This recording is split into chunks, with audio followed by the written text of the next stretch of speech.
Hello, my little flowers. So there's only a few days left, and then Halloween Horror Nights 2024 will be over. The event does end on November 3rd this year. So if you're planning on going at all, I suggest you get your tickets as soon as possible so you can join in the fun. It was a mad dash to get the rest of the houses completed, as well as we tried a ton of food for you. So with all that being said, let's go. Mike the Bee. The music. So we started off our evening at the Insidious The Further food booth.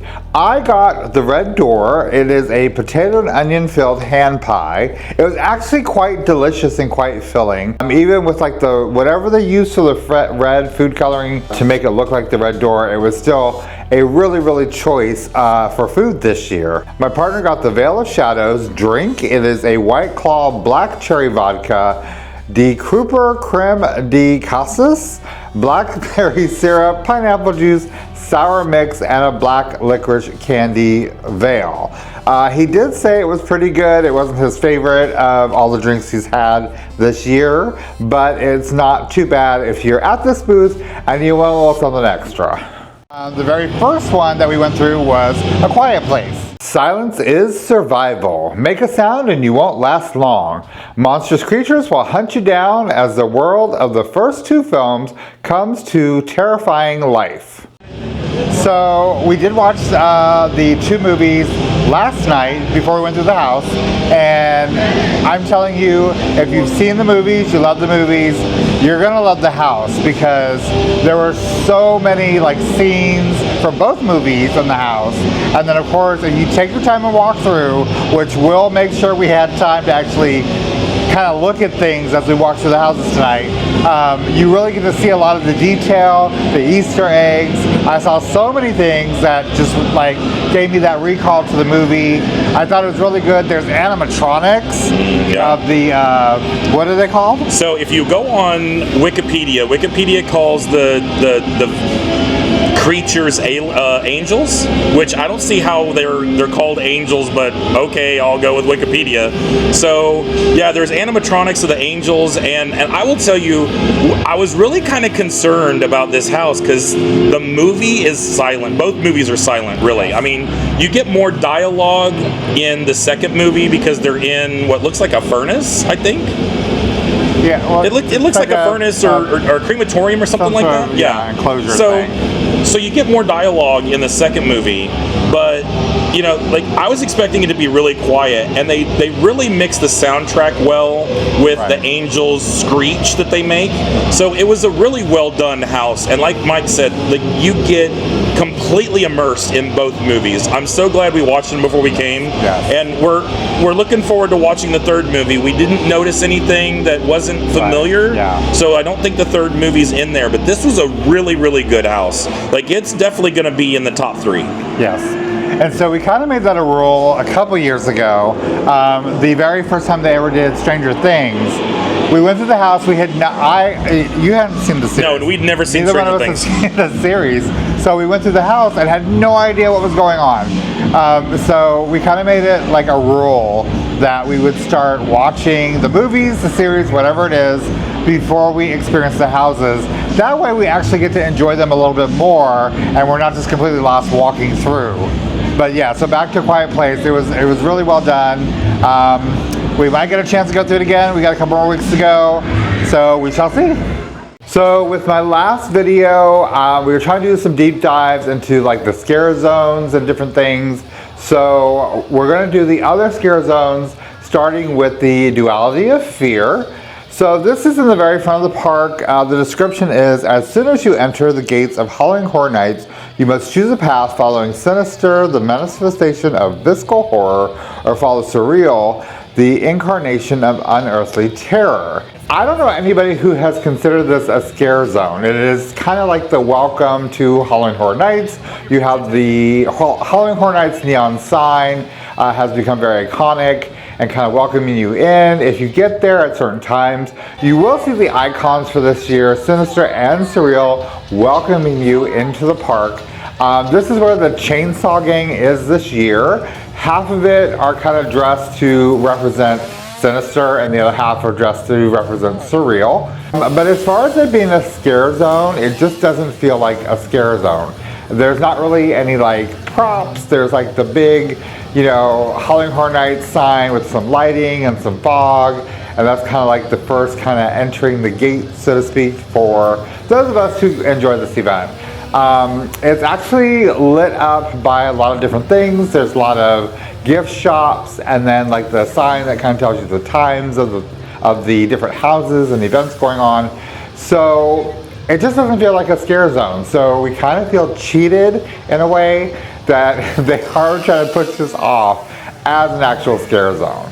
So after you enter into the event, if you make a hard right into the Hollywood section, you end up in the Demon Queens scare zone. The description for Demon Queens is, get caught in an otherworldly hellscape ripped from the darkest corners of your mind. 4 merciless queens loyal to surreal rule, surrounded by hundreds of fanatical followers. So this scare zone to me feels like it fell a little flat this year. I've been through it several times. There is like a huge kind of main stage in the middle, and then there's a few other little props around, like a gateway to kind of enter in, and then like these things that look like there's maybe some people or their souls that are being tortured. This scare zone is supposed to be like your mind. So it's a torturing of the mind. And I kind of feel like they didn't really know how to make that into a physical scare zone. There's not a whole lot of places for the scare actors to hide. They seem to be walking back and forth a lot and in circles. And you get like the quick little scare, and okay. Some of the costuming is actually done really well. This is where you run into Surreal when she breaks off from the Duality of Fear scare zone. But it's just kind of like blah. Like to me, when I walk, it's just kind of blah. Like it's not exciting, it's not engaging. The scare actors are doing the best they can with what they have to work with. But I just feel like this one just kind of went flat for me this year, and it's just not one of my favorites. So the other scare zone we're doing a deep dive on is Swamp of the Undead, and the description is as follows. In backwaters, Louisiana, you unwittingly wander onto private property, where you're swamped by zombies born from the bodies of other trespassers who were killed and dumped in a nearby bog. So we went to the scare zone before, and it was very, very dark. Like there were some props, you could kind of see them. They had like kind of a spotlight type thing on them, but the rest of the scare zone was just dark. You couldn't see any of the scare actors. You couldn't see anything else going on in the scare zone. Since then, we have gone through it again, and it seems there's been a little bit more lighting put into it, so you can see a little better. But it's still just very, very dark. I know it's supposed to be a swamp. Swamps are not lit up. There's not a whole lot of lighting when you go to swamps if you've ever been to one. But this they're working with theatrical lighting. They're working to create this experience where you get a certain feeling, you get, and you are supposed to be able to see certain things, and I get that. But it's just so dark. Like there's some really good props and scare actors in this section, but it's just so dark, and it really kind of fell flat again for me this year. So we tried out the Triplets of Terror food booth. We first got the Say Cheeseburger. It's an all-beef patty on a cheese bun with American cheese, white cheddar, lettuce, tomato, red onion, and a dill picker aioli.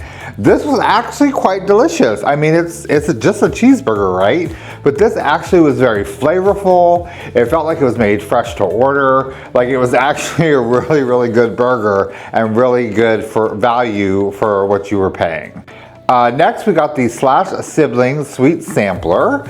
This came with a bubblegum mousse balloon, funfetti cupcake, and a chocolate cheesecake cone trio. Let's start with the funfetti cupcake. It was just that. It was a simple cupcake with some sprinkles in it and some icing. It was good.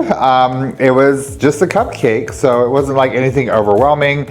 But I mean, as far as the trio goes, it was actually a good addition. Next was the chocolate cheesecake cone. So this was okay. okay. So I got the chocolate cheesecake inside.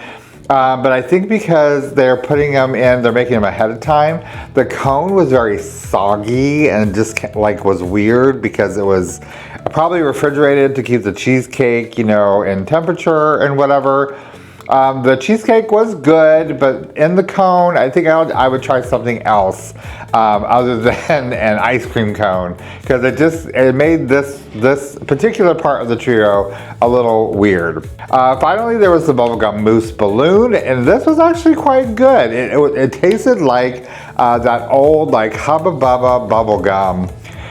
Just the pink bubblegum. I couldn't tell you like what the flavor is supposed to be, like it was supposed to be like a cherry or something.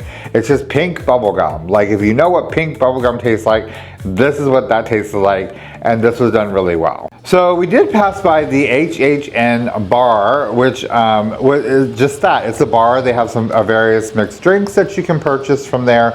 But I wanted to point out that behind the bar, there are some stages that have various scare actors from the various houses.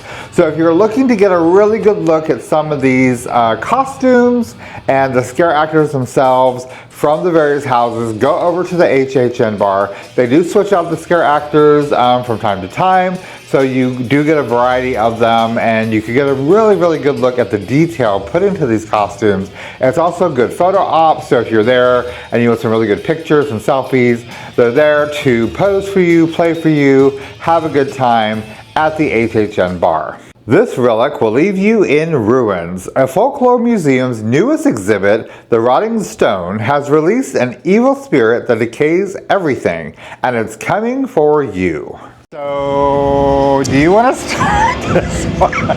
If you weren't paying attention on the outside of the house before you walked in and listened to the lady over the loudspeaker that was talking about how there's a rock that was being brought in and was being exhibited, and it was this, for some reason this rock was blamed for some plagues and floodings or whatever, you would not understand this house at all. No. It's basically Night of the Museum meets Friday the 13th. I don't know. It was. It's Night of the Museum on a bad day. Yeah. Because to me, it wasn't that scary. And yeah, like he said, so you do, like, they do tell you about this new exhibit, The Rotting Stone. It's coming to this museum, and then it kind of gives you a little bit, like, backstory. And if you're paying attention, there are signs on the walls that kind of sort of tell you a little bit, but obviously you can't sit there and read everything and look at everything.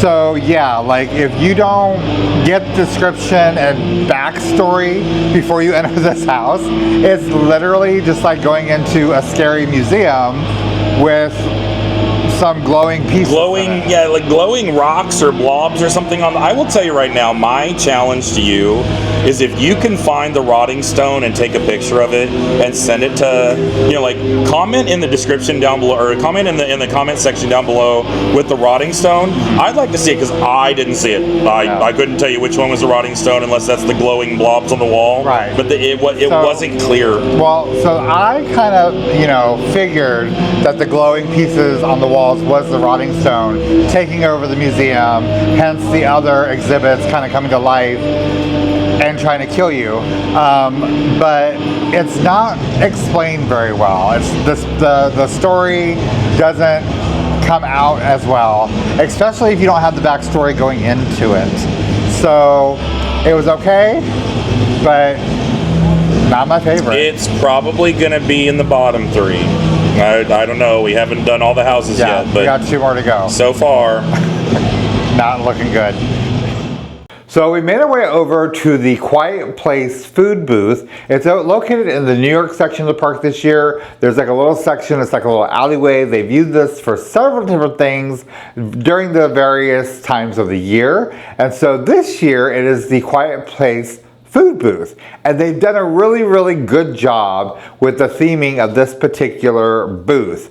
So you actually order your food outside of the food booth itself, but once you go inside, you are in the Quiet Place.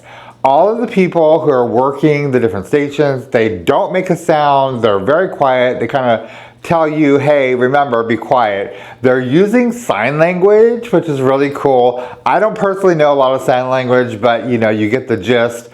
They have things that they can point to. So like my partner got an alcoholic beverage. They pointed to, they needed to see his ID.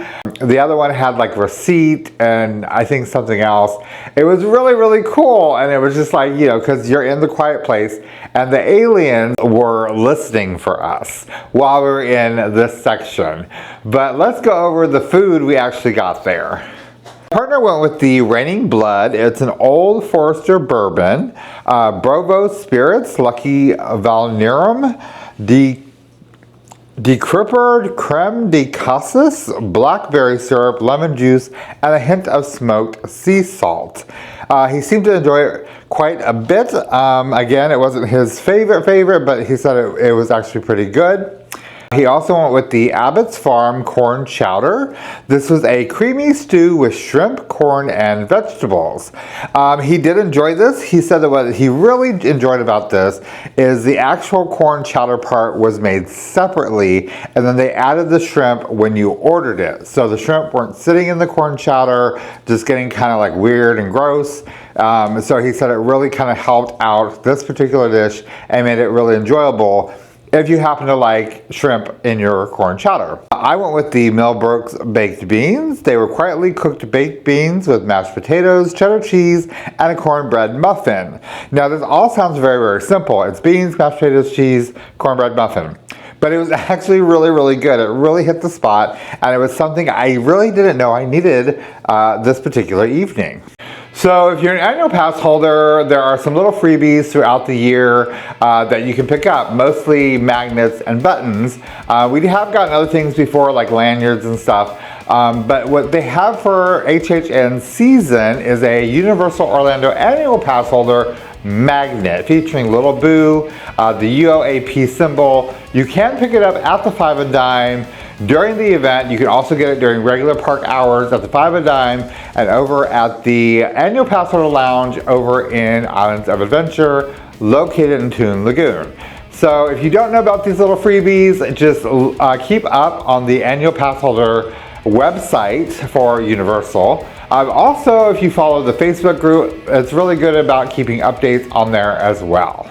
So you can't make a visit to Halloween Horror Nights without getting the staple food, the pizza fries. So we made our way over to the newly rethemed DreamWorks Imagination Cafe to pick up our order of this season's pizza fries. Now they're very basic. It is marinara, crinkle cut french fries, mozzarella cheese, and then Parmesan cheese sprinkled on top. They do actually do it like a pizza. They put it through the pizza oven. They come out nice and hot and delicious. They're just good. Like, they're probably the worst thing for you, but they're so good. You can't go to Halloween Horror Nights without getting at least one order of pizza fries. You can get them at the DreamWorks Imagination Cafe, and you can also get them over at Louie's in the New York section. We did pop into the Slaughter Cinema 2 food booth. We decided to go ahead and try the Summer Camp Dog. This is a deep-fried all-beef Nathan's hot dog topped with Tostitos nacho cheese, baked beans, pepper relish, and Dorito crumble. This hot dog was absolutely amazing. It looked like a hot mess. It looked like it was like, who would have thought of putting all this on a hot dog? But it was so good. We definitely enjoyed it, and we will probably be getting another one before the season ends. My partner did try the Shirley Black. It was a Cathead Vodka Raspberry, Rothman and Winter Orchard Cherry Liqueur, Tart Cherry Syrup, Lemon Juice, with Blueberry Popping Boba and Sprite. So he said that this was actually pretty good. He did take it to go as we made our way over to our next house. We're going to review Slaughter Cinema 2. Get ready for the final cut. It's time for another horror movie marathon at the Cary Drive-In. Scream through scenes from creature features, grindhouse gore, and more. So, for those that don't know, this house, the first one they came out with a couple years ago, and the concept is that they have a bunch of like ideas kind of on the cutting room floor, and so they take what's left over, but still like the better ideas, and put them into one house. So you get like a little clip, a little like preview, if you will, and they kind of like see how people react to it to see if it'll become a scare zone or a house within the next coming years here at Halloween Horror Nights. So, well, because this is your first time through any of the Slaughter Cinemas, you go first with what you thought about this house. Mummy strippers. I just like. Wait, was this the one? Spoiler alert. Was this the one that I also got threw up on? I got threw up on this gal. Yeah, so the first, like, you first walk in and it looks like this like frat party gone wrong. Yeah. And like there's this guy on a couch and all of a sudden this mist goes all over me and I got it right in the face. So I mean it was, so. I liked the idea of this house. Mike pointed out some things that I missed, which of course is me. I'm probably looking at the wrong thing for all the right reasons. But I didn't realize that they're like, it's a cinema, it's a drive-in theater, so you're and the idea is you're going through the different movies as they do the previews for the movie that's about to be the main event, right? So you're going in the preview, and in between each piece of movie is a movie poster that's going to tell you what's coming. I had no clue. I didn't pay attention, or I didn't realize it. One of the things I've been trying to do is slow down because I'm leading and Mike's following, so I'm trying to slow down so I can take in more of the house and actually get to see it. And I will tell you, such a good house. Like, I was not expecting it to be as good as it was because a lot, we've seen some reviews online. Some of them have not been so kind, but this was a really good house. Like, I mean, I'm really impressed with it. It's probably not my number 1 house, but it's not my number 10 house. Okay. So I went to the first Slaughter Cinema. As I say, I really enjoyed that one. I really enjoyed this one as well. I mean, obviously, I know the concept. I know why it is set up the way it is.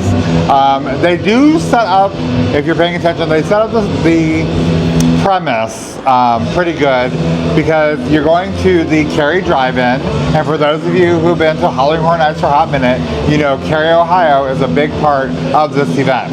So we're Cary, Ohio, the drive-in. They're showing some previews on the screen as you're walking in, and then so like you said, as you go through each section, there is a poster, a movie poster, and it kind of tells you the title of the movie, and then there's some images on the poster, like a movie poster, to kind of give you an idea of what you're about to see. And then of course you step into basically the live preview of said movie, and it's a bunch of ideas thrown together, so it's not like one cohesive story because they're all their own individual stories. That's why they're set up as a movie.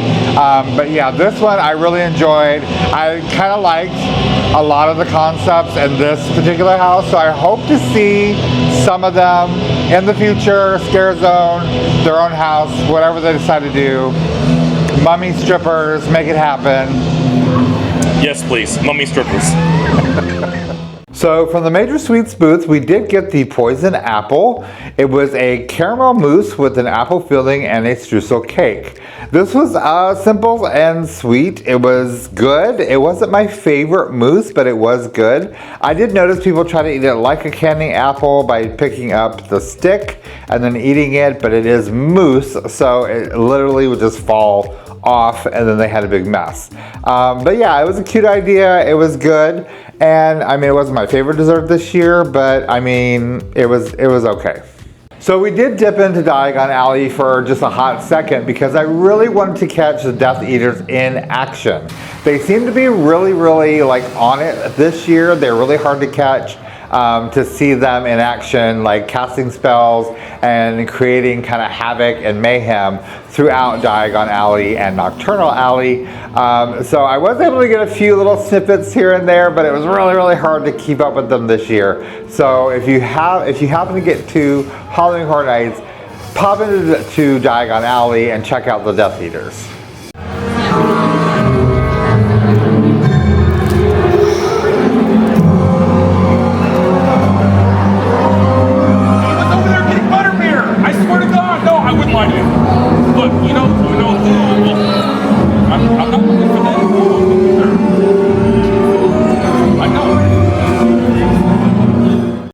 Universal Monsters Eternal Bloodline. All female, all fearless, all fatal. Get caught in an epic battle as Saskia Van Helsing and the Bride of Frankenstein go up against Dracula's daughter and her monstrous mavens.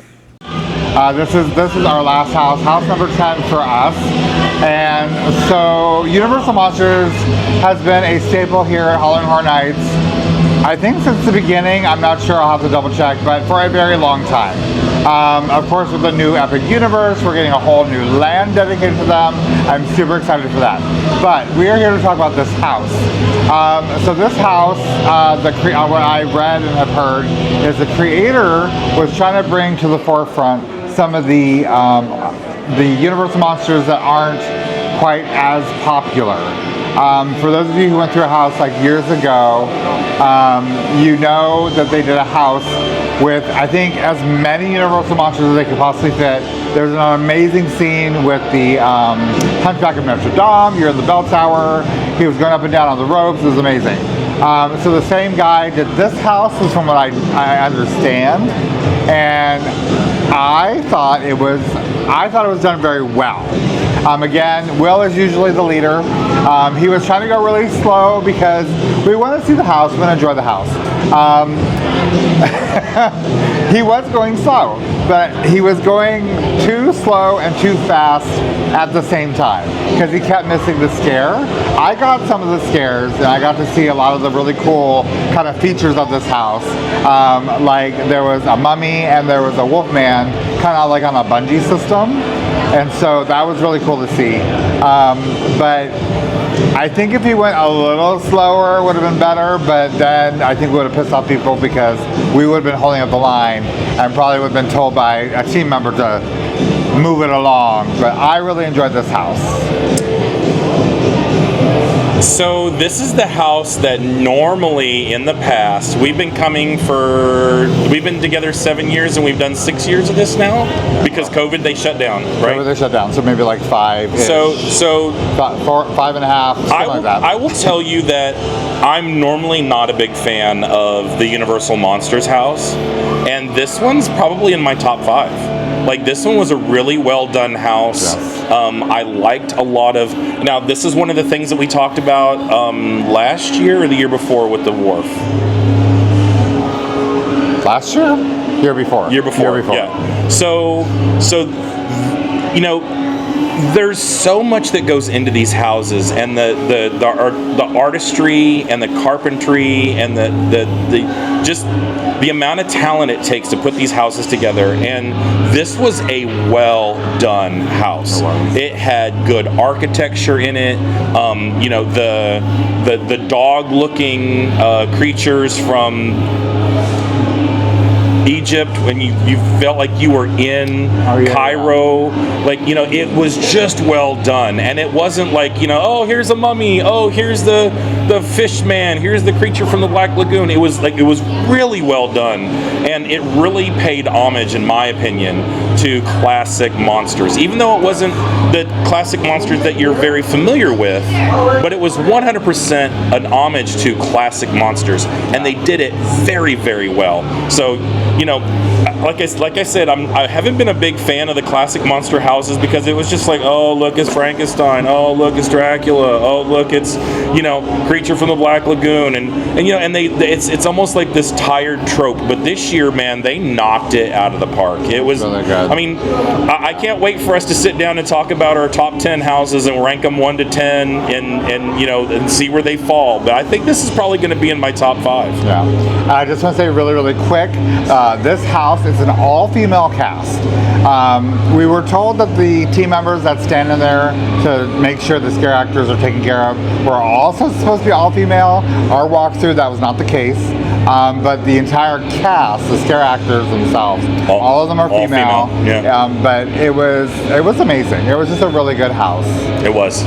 Very good house. So we did make it to the Monsters of Latin America food booth. We did try everything at this booth. First off, we have the Heartbeat Tostada. It's red beet tartare with hummus, vegan feta, and watercress on a crispy tortilla. This was pretty good. For me, there wasn't like a whole lot of flavor to it.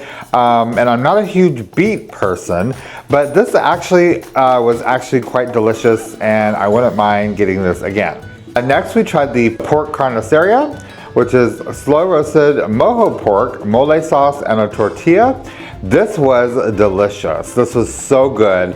The mole sauce like made this dish. I thought there was like brown sugar in it. We're told they actually put chocolate in this mole sauce. And it just like all the flavors of the roasted pork, the sauce, oh, just so delicious. We actually ended up getting seconds of this. My personal favorite though was the spinal column pinchos, which is grilled chicken tenders with red chimichurri. It was just absolutely perfection on a stick. The chicken was not dry. It was actually very flavorful, very juicy. The chimichurri was amazing. It had a little bit of a kick, but it wasn't overpowering. We got seconds on this as well. This, I think, was our favorite booth. And finally, what you gotta get dessert, right? So we got the chocolate tres leche. This is a milk-soaked chocolate cake with whipped topping and canela. This was actually really good. Our cake came, it was very nice. It was moist. The milk was soaked through nicely. It was not dry at all. Of course, the whipped topping gave it that nice little kind of light feeling to it. The canela added its own little bit. This was actually really done well, especially being from a food booth. So we might have to revisit this particular food booth because everything was just absolutely amazing.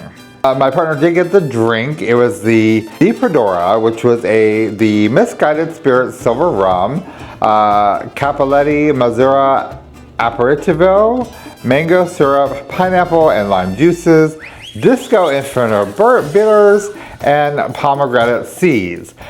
This is the only thing we can say no to at this booth. My partner did get it. He said he just was not a fan.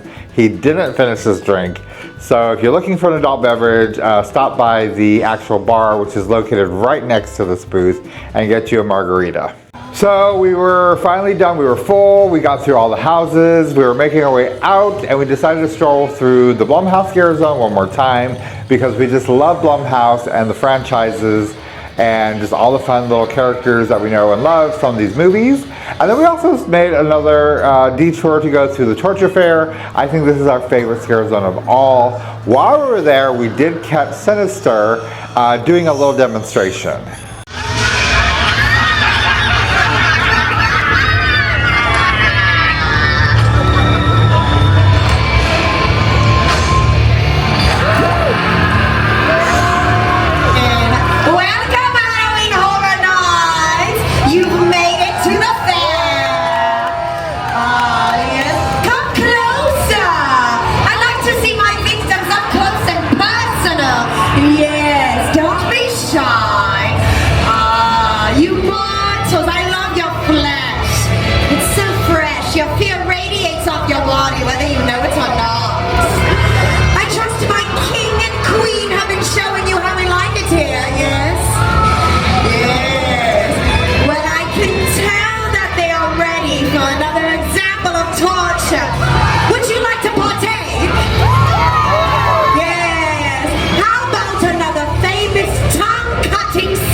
She does with the victims in these parts.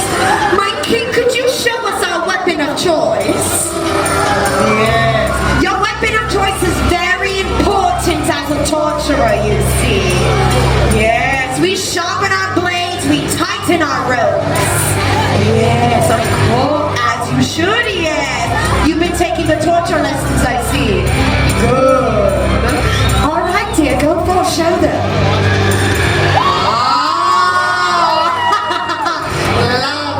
Good blade indeed. Oh, and there's our victim right on cue. This one has an attitude problem. Oh, let's take care of that tongue. Go forth, my queen. Yes. Yes.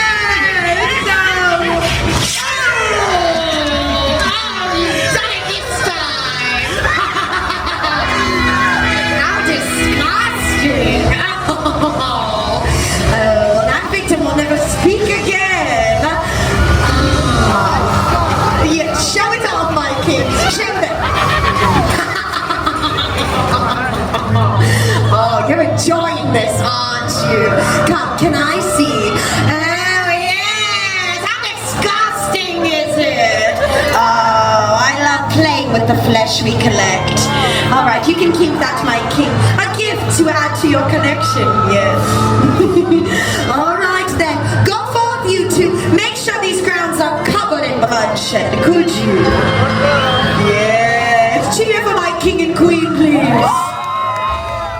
Well guys, that is going to do it. That is Halloween Horror Nights 2024. We made it through all 10 houses. Of course, the scare zones, the show, Death Eaters, the food. We have seen and done all tribute store. Everything. It is done. We do have a few more weeks left to go, so we are going to be returning. I don't know if I'm going to do any more videos, particularly showing you anything from the park itself. We are going to do our house and our Scare Zone rating review for you for this season at some point, so look for that. Otherwise, again, if you're thinking of going this year, you have a little bit of time left. The season ends November 3rd. That is the last day. You can get in on your final scares before we go into the Christmas season. So thank you so much for following along on these little adventures of mine. As always, I am Mike the Bee. You never know I'm gonna be. I'm just gonna be. You be too. I'll see you guys later. Bye.